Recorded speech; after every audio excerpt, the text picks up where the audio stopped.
अब शिक्षा ऐसा काम नहीं बचा है कि कोई सेठ जी आए 10-20 करोड़ रुपए डालें और स्कूल चल जाए। एक समय के बाद आपकी बड़ी बिल्डिंग, आपका विज्ञापन कोई काम नहीं आता जब तक आपके विद्यार्थी मेरिट में नहीं आते, वहाँ का रिजल्ट अच्छा नहीं होता। तो सरकार का जो स्तर है और निजी शिक्षा में क्या अंतर्वाद है? जो अपने बच्चे को निजी स्कूल नहीं भेज पा रहा वही सरकारी स्कूल भेज रहा है। आज की स्थिति में 70% विद्यार्थी प्राइवेट स्कूल और कॉलेज में हैं, 30% सिर्फ सरकारी में है। कारण सरकार के पास उच्च शिक्षा में कॉलेज ही नहीं है। इनके पास 4 बीएड कॉलेज हैं, प्राइवेट 140 हैं, फार्मेसी के 2 कॉलेज हैं इनके, निजी 150 हैं, नर्सिंग के इनके 12 हैं, निजी 140 हैं। कैसे होगा?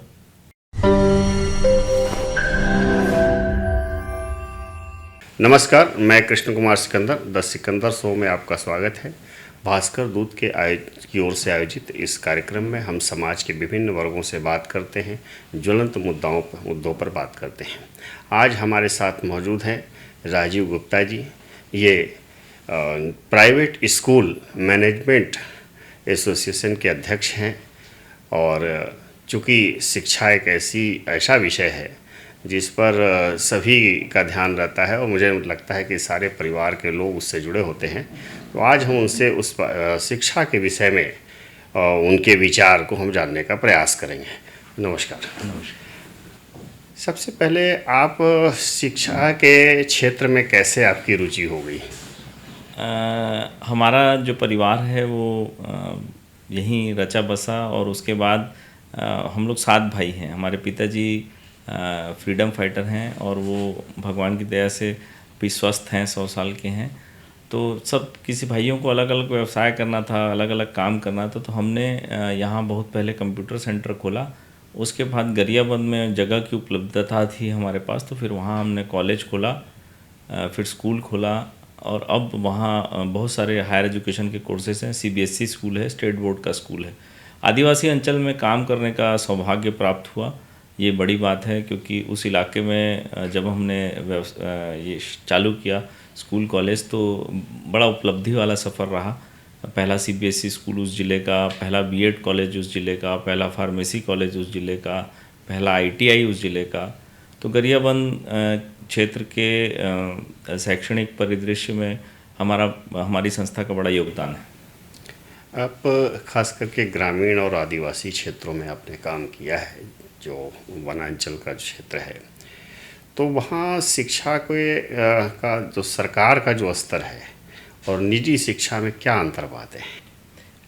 वहाँ देखिए, जो अभी पहुँच है आदिवासी अंचल में, शिक्षा की जो पहुँच है वो, उसमें राज्य सरकार को बहुत काम करने की ज़रूरत है। जैसे जब हमने वहाँ चालू किया तो वहाँ अभी भी मतलब सीबीएसई स्कूल तो छोड़िए, जो स्कूल है, मैं एक बड़ी दिलचस्प घटना आपको बताऊं। हमने जब कॉलेज खोला तो वहाँ जो स्कूल था, जो एकमात्र 2 स्कूल थे, एक बॉयज़ स्कूल और एक गर्ल्स स्कूल, तो वहाँ साइंस के टीचर नहीं होते थे। तो जब अब हम लोग तो हमारा कॉलेज जो है वो जुड़ा रहा ज़मीन से, तो वहाँ के पेरेंट्स ने हमसे, पालकों ने कहा कि साइंस के टीचर हमारे स्कूलों में नहीं है, तो हमारे टीचर अपने कॉलेज में पढ़ाने के बाद हम उनको फ्री में भेजते थे स्कूलों में साइंस की क्लास लेने के लिए। फिर धीरे धीरे ये हुआ कि पालकों ने कहा कि जो आपके कॉलेज में प्रोडक्ट आ रहे हैं, मतलब नीचे से जो पढ़ के आ रहे हैं, उनकी क्वालिटी बहुत ख़राब है, तो आप लोग स्कूल खोलिए। तो फिर हमने स्टेट बोर्ड का स्कूल खोला, फिर सीबीएसई स्कूल खोला। अभी भी बहुत काम करने की ज़रूरत है। मुझे लगता है कि दोनों क्षेत्र में, स्कूली शिक्षा में भी और उच्च शिक्षा में भी राज्य शासन को बहुत काम करने की ज़रूरत है। मैं प्राइवेट स्कूलों के संगठन का अध्यक्ष तो हूँ ही, जो निजी उच्च शिक्षा की संस्थाएं हैं, प्रोफेशनल कॉलेज, उसका भी कोऑर्डिनेटर हूँ। नर्सिंग कॉलेज का मैं अध्यक्ष रहा पहले। काम करने की इतनी ज़्यादा आवश्यकता है कि जो गरीब विद्यार्थी हैं उस पूरे इलाके के या कहीं के भी गरीब विद्यार्थी, तो आदिवासी अंचल में भी सब जगह, उनके लिए शिक्षा इतनी महंगी है, उच्च शिक्षा, कि आप विद्यार्थियों को देखेंगे नहीं निजी कॉलेजों में, क्योंकि निजी कॉलेजों की फ़ीस बहुत ज़्यादा है। मुझे ऐसा लगता है बहुत काम करने की ज़रूरत है। अभी बहुत बड़ा गैप है निजी कॉलेजों में, निजी स्कूलों में और सरकारी स्कूलों और कॉलेजों में। सरकारी स्कूलों की जो दुर्दशा है उसके पीछे आप क्या कारण मानते हैं? सरकार का जो एजुकेशन सिस्टम है, शिक्षा मंत्री हैं, ये उन स्थानों पर शिक्षकों की बहाली नहीं कर पा रहे हैं, इंफ्रास्ट्रक्चर नहीं दे पा रहे हैं, बजट की कमी है। ऐसा क्या कमी महसूस करते हैं कि वो वहाँ पर बदलाव, निजी स्कूल जबकि वो सब कुछ कर रहे हैं, लेकिन सरकार जो है उन स्कूलों में, जबकि शिक्षकों को अच्छे वेतनमान भी उनका अभी सरकारी स्कूलों का मुझे लगता है कि निजी स्कूलों की अपेक्षा कहीं ज़्यादा अच्छा है वेतनमान, उसके बावजूद ये स्थिति क्यों है? 2 लाख का वर्कफोर्स है इनके पास। आप बताइए 2 लाख के क्वालिफाइड टीचर क्या स्कूल ठीक नहीं कर पाएंगे? मुझे ऐसा लगता है कि सब काम, सारे निर्माण जो भी काम है सब छोड़ के अब सारे टीचरों को इन लोग काम पे लगाएं और स्कूल। देखिए, मैं बहुत तो नहीं बोलता, लेकिन 1 साल के अंदर आप अगर स्कूली शिक्षा का भविष्य ना चेंज हो जाए तो मुझे ऐसा लगता है हो सकता है काम। दूसरा, बहुत आलोचना होती है मीडिया में भी और जगह जगह की 45,000 स्कूल हैं, 3,000 स्कूलों में शौचालय नहीं है, 5,000 स्कूल सिंगल एकल शिक्षक हैं। ठीक है, होंगे, होना चाहिए, शौचालय सब जगह होने चाहिए, एकल शिक्षक नहीं होने चाहिए, ये ठीक है। लेकिन 45,000 में सिर्फ 5,000 स्कूलों में ना, 40,000 स्कूलों में क्या हो रहा है भाई? ये जो 40,000 स्कूल है उसमें क्या हो रहा है? उसमें भी आप गुणवत्तापूर्ण शिक्षा नहीं दे पा रहे।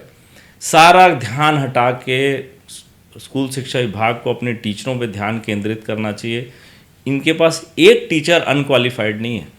निजी स्कूलों में तो हम अपने बजट के साइज से के हिसाब से, पॉकेट के हिसाब से हम टीचर अनक्वालिफाइड रख भी लेते हैं कई बार, लेकिन इनके पास तो एक अनक्वालिफाइड टीचर नहीं है। फिर व्यवस्था क्यों नहीं ठीक हो रही? सारे काम रोक के अगर अधिकारी ठान लें, मंत्री जी ठान ले, सचिव ठान ले कि पूरा ध्यान केंद्रित करके हमारे टीचरों को काम पे लगाना है, तो मुझे नहीं लगता कि स्कूली शिक्षा बहुत दिन ये हालत रहेगी, सुधर जाएगी। यानी आप कह रहे हैं कि मंत्री सही ढंग से मंत्र नहीं दे पा रहे हैं और तंत्र सही ढंग से काम नहीं कर पा रहा है, शायद ये बहुत बड़ी समस्या है। हाँ, अब उद्देश्य देखिए क्या है कि फोकस जो है, आपका फोकस डाइवर्टेड है, मतलब आपका ध्यान कहीं और है। जो विद्यार्थी आपके सरकारी स्कूलों में पढ़ रहे हैं उनको शिक्षा ठीक से मिल पा रही है कि नहीं, ये आपका उद्देश्य नहीं, इसीलिए मार्ग से भटक गया है स्कूली शिक्षा। सरकार ने शिक्षा का स्तर सुधारने के लिए पिछले दिनों युक्तिकरण किया। अब युक्ति कितनी नियुक्ति कर पाई है तो नहीं मालूम मुझे, क्योंकि सीट भी वैकेंट है, शिक्षक के बहुत पोस्ट खाली पड़े हुए हैं, एक चीज़। दूसरी चीज़ ये है कि आप कह रहे थे कि इनको कठोर कार्रवाई करनी पड़ेगी और वोट ना मिले तो क्या इतना बड़ा वोट बैंक इन शिक्षकों का है कि सरकार गिर जाएगी? नहीं, सरकार नहीं गिरेगी। देखिए क्या होता है कि जब किसी नेता को ये लगता है कि ये काम करने से मुझे वोट के हिसाब से नुकसान होगा, तो वो उस कदम को उठाने से 2 लाख शिक्षाकर्मी हैं, मुझे ऐसा लगता है कि भाई हो सकता है मेरी अतिशयोक्ति हो, लेकिन 2 लाख शिक्षाकर्मी हैं, उनको ऐसा लगता है 2 लाख शिक्षाकर्मी हैं तो करीब 10 लाख वोट प्रभावित होंगे। लेकिन नेताओं को ये सोचना चाहिए कि 40 लाख विद्यार्थी हैं आपके स्कूलों में, वो कितने वोट प्रभावित करेंगे जिस दिन वो ठान लें कि हमारी शिक्षा ठीक नहीं कर पा रही है सरकार। इनको वो सोचना पड़ेगा। असल में क्या है, ये जो टीचर्स रहते हैं वो सीधा ज़मीन से जुड़े हुए थे, तो नेताओं को ये लगता है कि जगह जगह घूम के हमारी बदनामी करेंगे, इसलिए इस चीज़ से डरते हैं। लेकिन आगे पीछे इनको ये निर्णय लेने पड़ेंगे और स्कूली शिक्षा के, उच्च शिक्षा के सुधार के काम करने ही पड़ेंगे। पिछले दिनों देश में किसान आंदोलन हुआ, भले ही सरकार ने बिल वापस ले लिया, लेकिन जब चुनाव हुआ और किसान उस समय सरकार के खिलाफ थे, उसके बावजूद भी किसान इतना बड़ा वोट बैंक नहीं बन पाए कि किसी सरकार को बना सके, बिगाड़ सके। तो क्या शिक्षक इतनी बड़ी ताकत हो सकता है, क्योंकि किसान भी ज़मीन से जुड़े हैं? ये मुझे लगता है एक तो इच्छा शक्ति की कमी है, दूसरा नेताओं की भी बहुत कमजोरी। मैं इस बात में नहीं मानता, मुझे ऐसा लगता है कि यहाँ की जो जनता है कहीं की भी, वो शिक्षा को अपने चुनावी वोट में कन्वर्ट नहीं कर रही, वो चुनावी एजेंडा में नहीं ला पा रही है। जिस दिन ये तय कर लेंगे, वोटर ये तय कर लेगा कि मुझे जो अच्छी शिक्षा देगा उसी को चुनना है, उस दिन नेता सोचने लग जाएंगे कि हमको इसको ठीक करना है। मैं उसको उदाहरण के रूप में समझाता हूँ। 2 योजनाएं हैं जिसका मैं बहुत अलग अलग इंटरव्यू में अलग अलग जगह बार बार जिक्र करता हूँ। एक है आयुष्मान योजना, वैसी राइट टू एजुकेशन है। ये मेरे हिसाब से राइट टू फूड जितनी बड़ी योजना है उतनी महत्वपूर्ण योजना है दोनों। लेकिन इन दोनों योजनाओं का आप हश्र देख लीजिए। राइट टू एजुकेशन भी धीरे धीरे पूरे देश में राज्य सरकारें मारने पे तुली हैं। महाराष्ट्र में तो उन्होंने गजट में प्रकाशन कर दिया कि आप अगर आपके पास बिल्कुल बाजू में सरकारी स्कूल है तो आपको प्राइवेट स्कूल में प्रवेश नहीं देंगे। आयुष्मान योजना का भी जो हो रहा है प्रदेश में आपसे छुपा नहीं है। पेमेंटें कर नहीं रहे हैं, निजी अस्पताल आयुष्मान से इलाज करना नहीं चाहते, देना नहीं चाहते, और उनके पैकेज भी बहुत कम है। समय के हिसाब से इन्होंने पैकेज भी नहीं बढ़ाया। हमारे यहाँ भी हाल ही में एंट्री क्लास चेंज कर दी गई, जिसके खिलाफ हम लोग हाई कोर्ट गए, क्योंकि गरीब के बच्चे को ये चाहते थे कि नीचे से मत पढ़े, क्लास 1 से पढ़े, वंचित वर्ग के विद्यार्थियों को। तो हमारे तर्क कोर्ट में ये था कि एक क्लास में 40 विद्यार्थी हैं क्लास 1 में, 3 जो अमीर का बच्चा है वो 3 साल पढ़ के चौथी क्लास में आएगा, नर्सरी PP1 PP2, वो चौथी क्लास उसकी क्लास 1 रहेगी। गरीब का बच्चा क्लास 1 में आएगा, वो कैसे पढ़ पाएगा? तो ये सारी योजनाएं जिनसे इनको लगता है कि सीधा वोट में नहीं कन्वर्ट हो रही, और भी योजनाएं हैं जो सीधा वोट में कन्वर्ट हो रही हैं। जैसे ताज़ा उदाहरण महतारी वंदन का है। वो जो योजनाएं इनको लग रहा है कि वोट में कन्वर्ट हो रही हैं, वो उस पर सारी सरकारें, सिर्फ मैं छत्तीसगढ़ सरकार की बात नहीं कर रहा हूँ, सारी सरकारें अब उस ओर मुड़ रही हैं कि जो पैसा खर्चा हो वो उससे हमको वोट मिल जाए। लेकिन आप कितने समय ऐसा कर पाएंगे? क्योंकि अनपढ़ पीढ़ी जब ऊपर बढ़ना शुरू हो जाएगी तो प्रदेश, आप देखिए जो ऊपर के राज्य हैं, जो नॉर्थ साइड के राज्य हैं और साउथ साइड के जो राज्य हैं, gross enrolment ratio higher education का छत्तीसगढ़ से कम 2.5 गुना है साउथ के राज्यों का। तो वो वहाँ तरक्की भी कर रहे हैं, वहाँ का GDP बहुत ज़्यादा है, वहाँ के बच्चे जाके अच्छी जगह नौकरी कर रहे हैं, विदेश में नौकरी कर रहे हैं, वो पैसा भेज रहे हैं उस राज्य को। तो जब धीरे धीरे गैप बढ़ने लग जाएगा, जब ये गैप बढ़ने लग जाएगा तब सरकारें चेतेंगी, तब इसके नेता मंत्री चेतेंगे, तब अधिकारी चेतेंगे कि हम बहुत पीछे हो गए, इसको ठीक करना जरूरी है। आपने राइट टू एजुकेशन की बात की। अभी हाल में आपने राइट टू एजुकेशन के तहत ही जो एडमिशन नहीं देने का जो फैसला निजी स्कूलों ने किया, आखिर कैसे, कौन सी व्यवस्था ऐसी आ गई? जो मैंने पहले कहा कि वो धीरे धीरे उन योजनाओं को मार रहे हैं, ये उसी का एक हिस्सा है।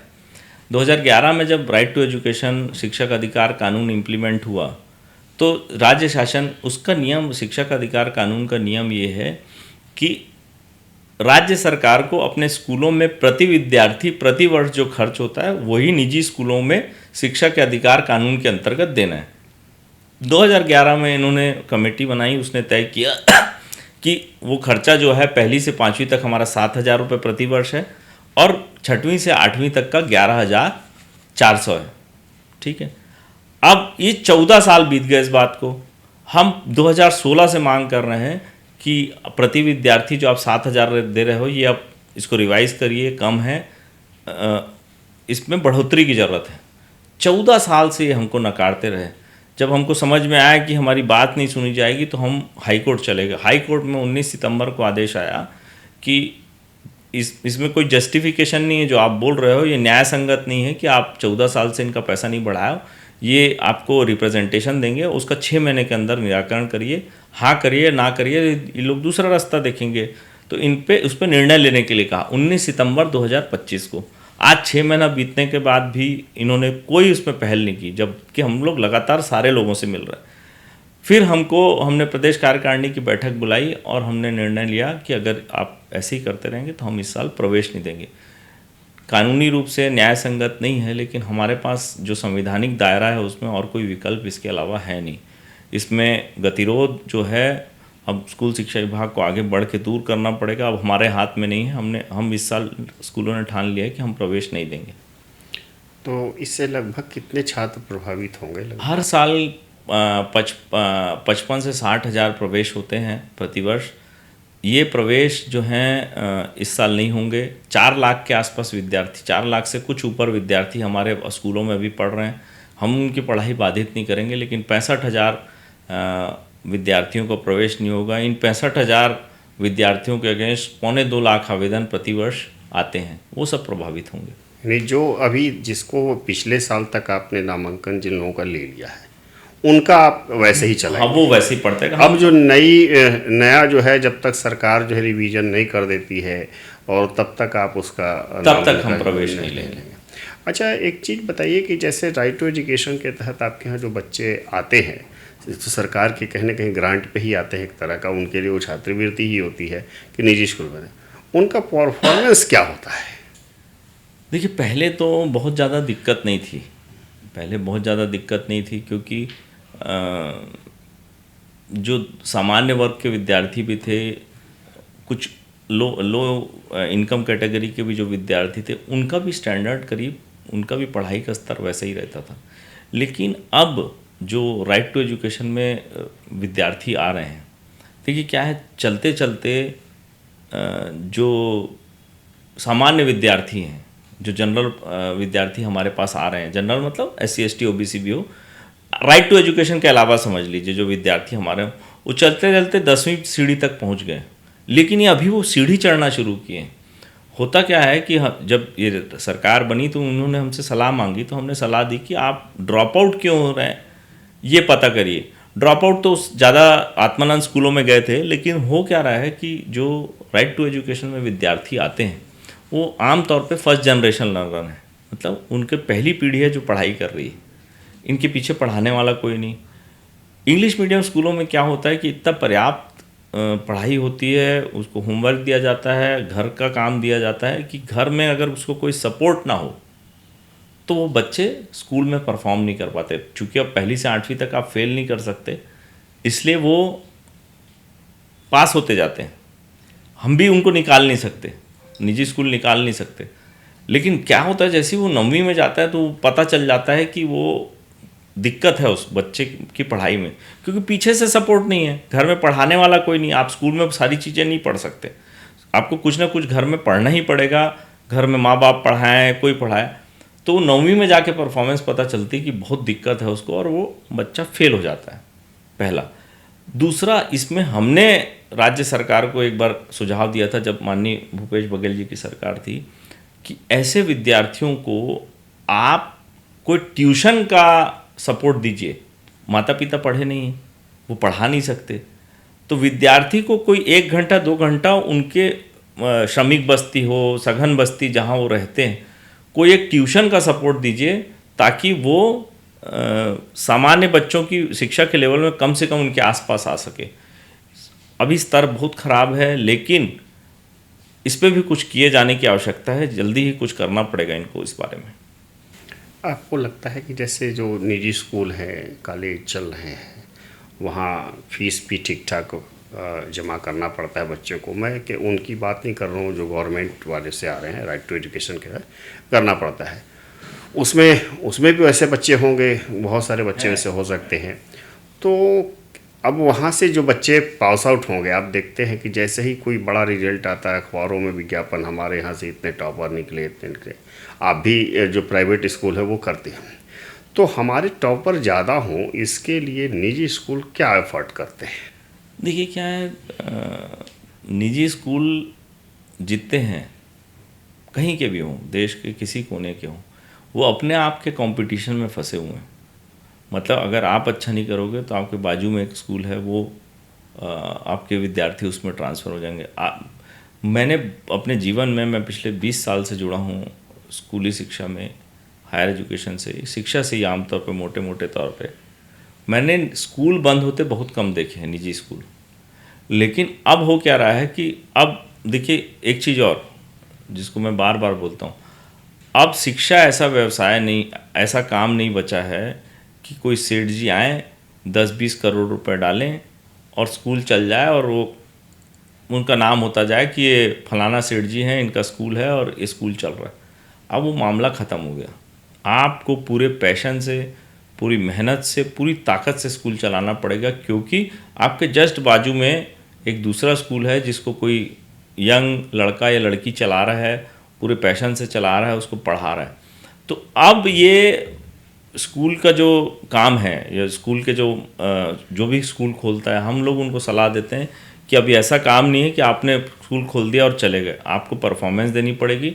नहीं तो पेरेंट आजकल इतने जागरूक हैं कि एक आप ऐसा शहर के 10-20 स्कूल ऐसे सारे शहरों में होंगे जहाँ पर लाइन लगती है एडमिशन की। क्यों लगती है? क्योंकि पालकों को पता है कि वहाँ पढ़ाई अच्छी हो रही है। तो अब ये ऐसा काम हो गया है स्कूली शिक्षा कि जो काम करेगा उसका स्कूल चलेगा, जो नहीं काम करेगा वो पीछे रह जाएगा। धीरे धीरे उसमें बच्चे कम हो जाएंगे, बंद हो जाएगा। बताओ, निजी स्कूल मैनेजमेंट के आप अध्यक्ष होने के कारण क्या ऐसे स्कूलों में कोई ऐसी व्यवस्था लागू करना चाह रहे हैं जो बच्चों को ट्यूशन बाहर न लेना पड़े? क्योंकि कॉलेज के बाद भी आमतौर पर कई ऐसे उदाहरण सरकारी स्कूलों में भी मिलते हैं कि शिक्षक जो है, जो समर्पित होता है, वो जो है स्कूल शिक्षा के बाद भी बच्चों को वो मार्क करके रखता है कि अच्छा ये बच्चे इसमें कमज़ोर हैं तो उसको हम विशेष रूप से आगे बढ़ाएंगे। ऐसा होता रहा है पुराने समय में, हम लोगों ने तो देखा है। तो क्या निजी स्कूलों में ऐसे बच्चों को मार्क करके उनके लिए विशेष प्रयास, चूँकि रेपुटेशन जुड़ा हुआ है, आप खुद कह रहे हैं कि निजी स्कूलों का रेपुटेशन जुड़ा हुआ है, अगर वो वहाँ पर ड्रॉप आउट होते हैं बच्चे, अगर कम पास नहीं फेल हो रहे हैं, इसका मतलब है या तो पढ़ने के तरीके या पढ़ाने के तरीके में अंतर है।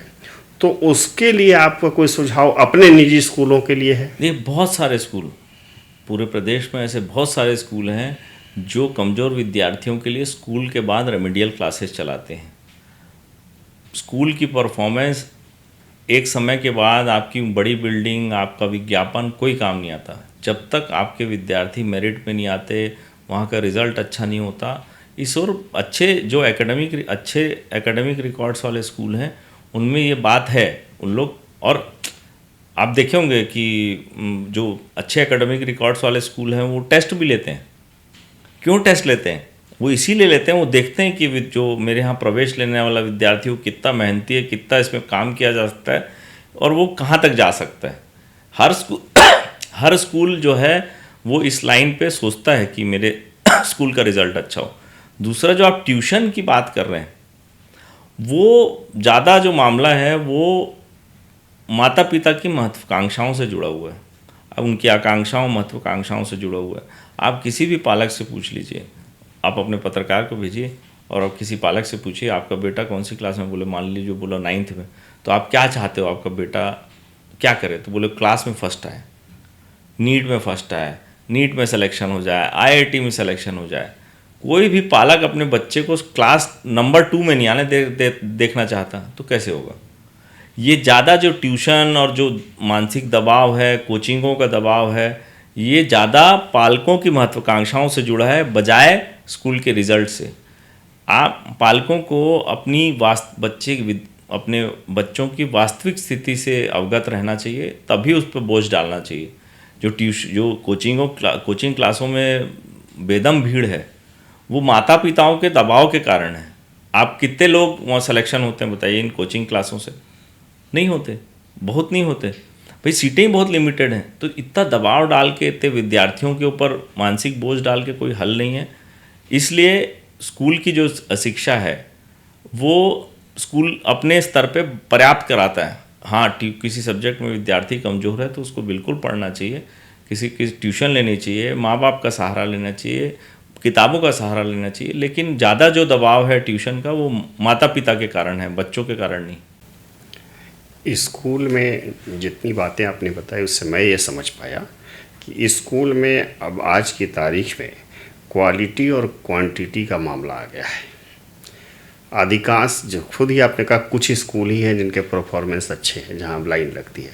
इसका मतलब है वो क्वालिटी दे रहे हैं, बाकी क्वांटिटी में आ गए हैं, केवल शिक्षा उनके लिए व्यवसाय रह गया है। ऐसा है। देखिए, अच्छे बुरे लोग, मैं बार बार बोलता हूँ कि अच्छे बुरे लोग सब जगह हैं। सब लोग पैसा कमा रहे हैं तो लोग क्यों नहीं कमाएंगे, दूसरे लोग क्यों नहीं कमाएंगे? पहला। लेकिन शिक्षा को एक अच्छे नेक काम के रूप में देखा जाता है। मैं जब भी हम लोग की मीटिंग होती है, ये होती है, तो हम लोग बार बार एक ही चीज़ बोलते हैं कि आप भले स्कूल के मालिक हो, स्कूल के संचालक हो या स्कूल के प्रिंसिपल हो, दिल हमेशा आपका पालक वाला रहना चाहिए। इसलिए कि स्कूलों में जो माँ बाप अपने बच्चों को भेजते हैं बहुत अपेक्षाओं से भेजते हैं। उनकी अपेक्षाओं पे उनके उस पे खरे उतरना आपका दायित्व है, नहीं तो आप धीरे धीरे स्कूल ख़त्म हो जाएगा। आज आप देखिए पिछली सरकार में आत्मानंद स्कूल खुले, 60 सीट में 2-2 हज़ार आवेदन थे। कैसे थे भाई? कहीं ना कहीं निजी स्कूल जो है, जो दायित्व निजी स्कूल को मिला है उसमें कमज़ोर थे, इसीलिए आत्मानंद में गए। पैसा भी एक कारण था। मुफ्त की शिक्षा अगर मिलेगी, अच्छी शिक्षा मिलेगी तो कोई निजी स्कूल में नहीं जाएगा, ये स्थापित तथ्य है।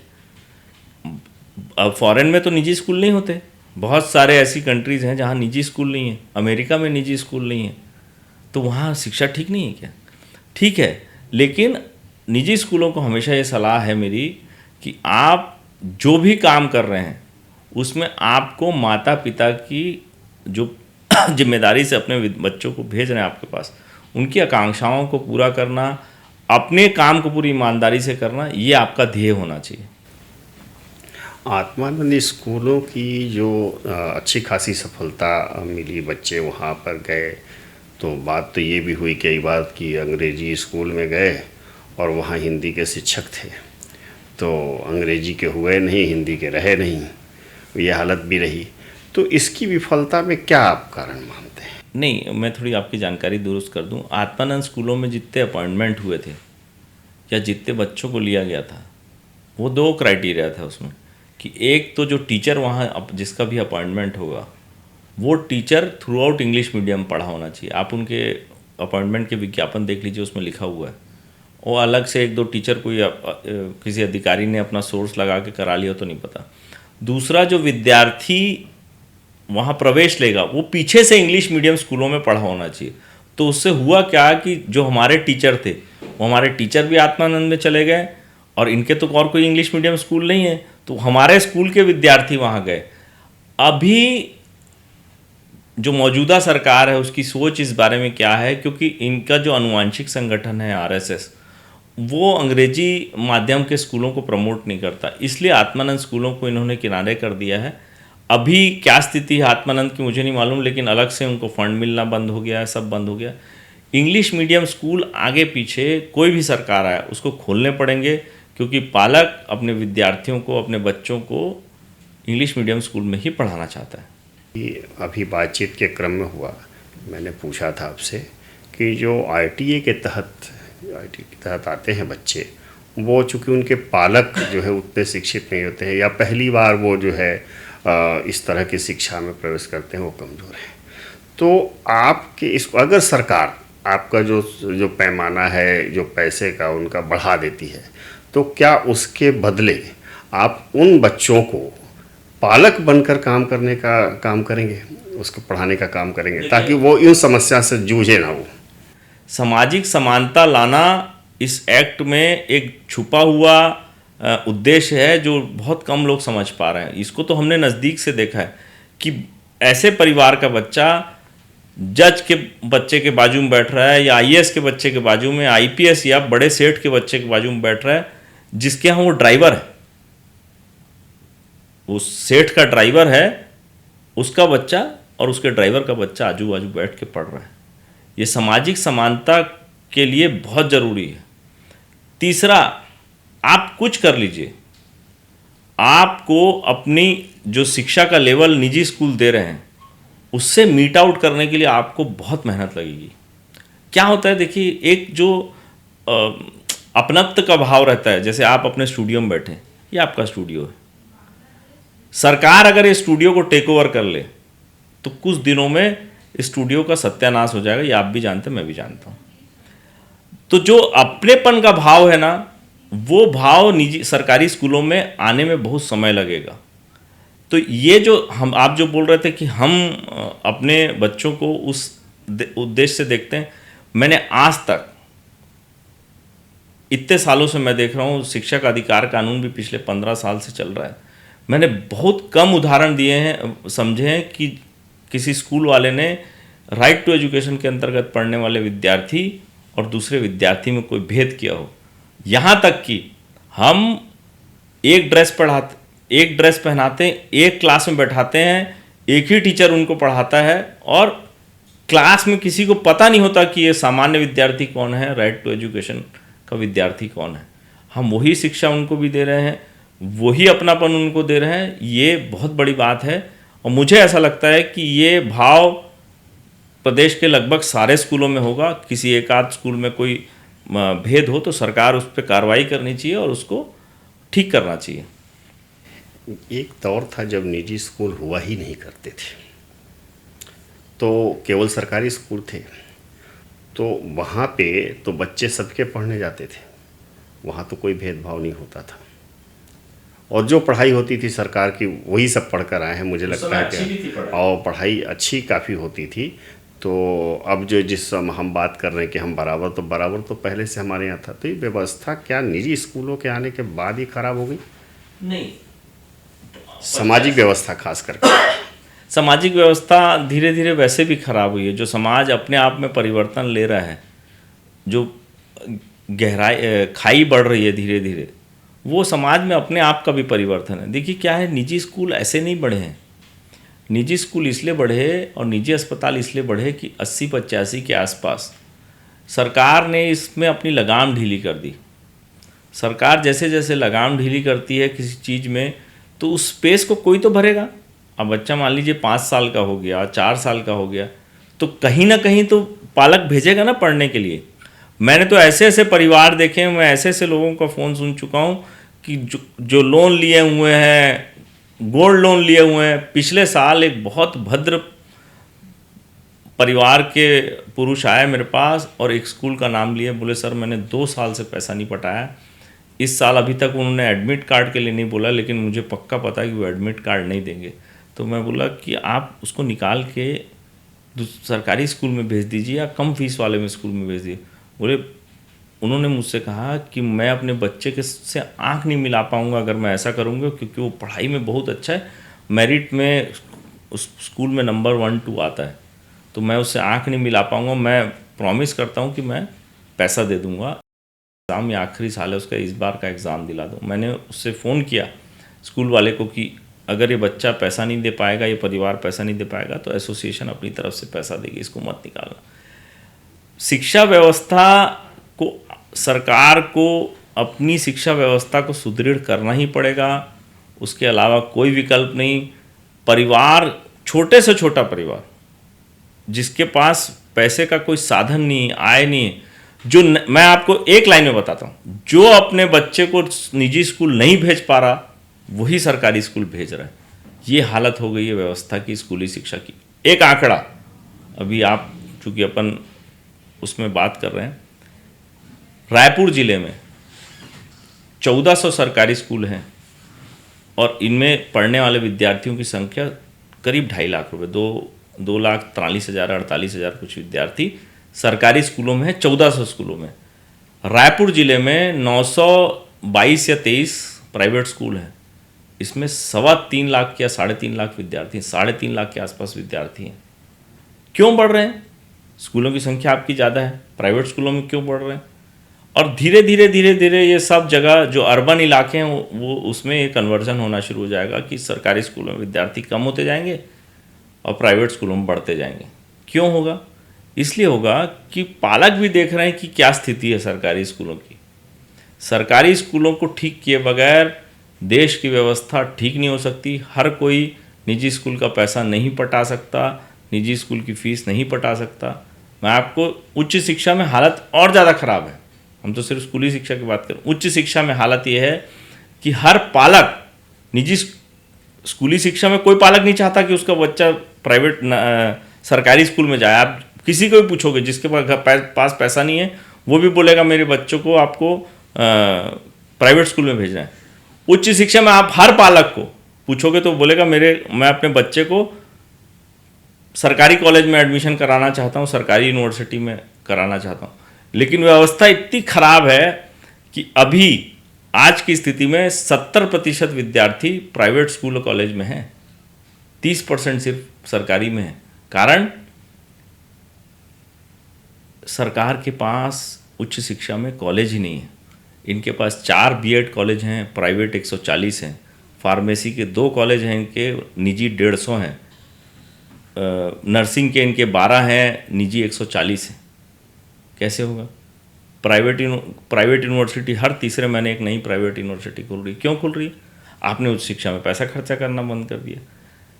सरकार जैसे जैसे हाथ खींचेगी शिक्षा से, वैसे वैसे निजी जो स्कूल और कॉलेज हैं वो अपना पैर पसारेंगे।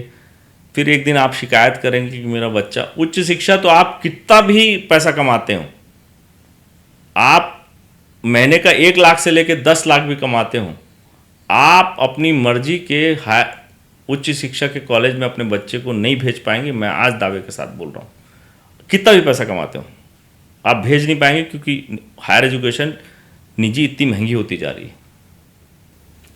शिक्षा एक ऐसा धन है जो आप अर्जित करते हैं तो कभी नष्ट नहीं होता है। सरकार को इस पर विशेष ध्यान देने की ज़रूरत है। आज की बातचीत हम यही समाप्त करते हैं। बहुत बहुत धन्यवाद।